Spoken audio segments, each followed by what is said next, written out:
우리는 살아가다 보면 정말 다양한 이유로 타인에게 돈을 빌려주는 경우가 생기게 됩니다.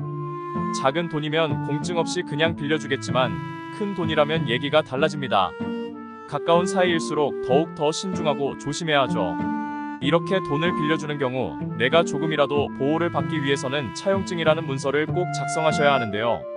그래서 오늘은 이런 금전을 빌려준 상황에서 보호받을 수 있는 차용증 쓰는 법에 대해 알아보도록 하겠습니다.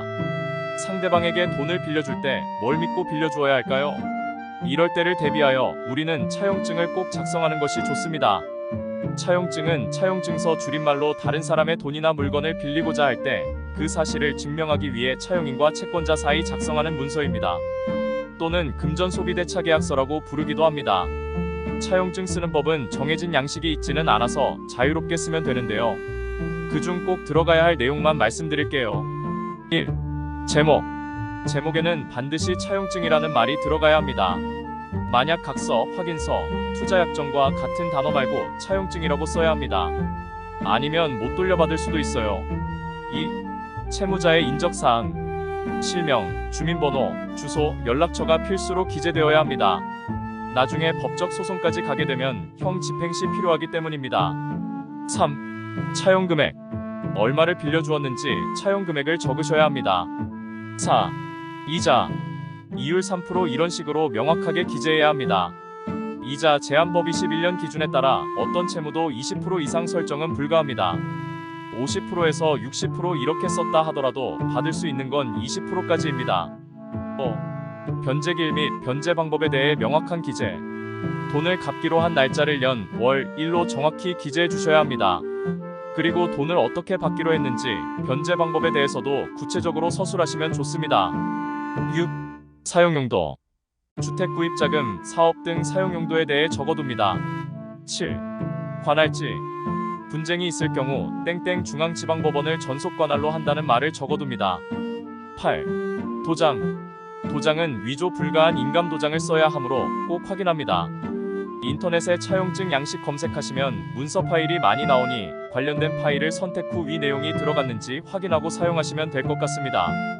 그러면 차용증에 대한 법적 효력에 대해 알아보도록 하겠습니다. 사실 차용증은 문서 자체로는 법적 효력을 지니고 있지 않습니다. 즉 차용증을 작성했다 하더라도 돈을 갚지 않았을 때 강제 집행으로 이어질 순 없다는 뜻입니다. 말 그대로 돈을 빌려주고 빌렸다라는 사실을 증명하는 문서일 뿐입니다. 하지만 만일 소송이 진행된다면 해당 돈에 대한 권리와 의무를 나타낼 수 있는 중요한 증거가 될 수 있으므로 혹시 있을지 모르는 분쟁에 대비하여 반드시 작성하셔야 합니다. 그럼 차용증이 법적 효력을 가지려면 어떻게 해야 할까요?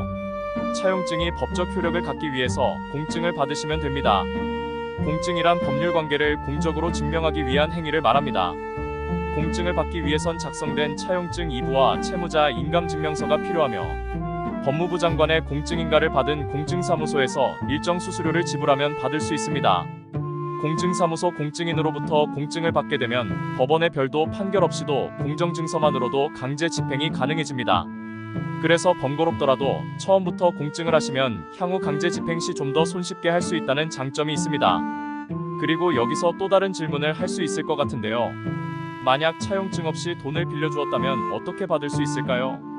차용증 없이 빌려준 돈에 대해서는 대여를 입증할 수 있는 다른 자료로 일반적으로 문자, 카톡, 녹취록 등이 있습니다. 이 상황에 있어 법적 절차를 진행 시 상대방의 대응에 따라 그 결과가 달라질 수 있습니다. 입증 자료가 부족하다고 하더라도 상대방이 채무를 인정하면 절차 진행이 어렵지 않으나 상대방이 적극적으로 다툰다면 입증 자료가 부족할 경우 소송에서 패소할 가능성이 있습니다. 차용증 없이 빌려준 돈이라고 하더라도 어떻게든 채권 채무 관계를 입증하여 법원의 승소 판결로 동일 효력을 받는다면 채무자의 재산 명시 신청과 재산조회 신청, 신용조사 절차를 통해 채무자의 재산을 파악해 볼 수 있습니다. 파악된 채무자의 동산, 부동산, 채권, 자동차, 선박 등 압류 및 강제 집행을 실시하여 강제 회수를 시도할 수는 있습니다.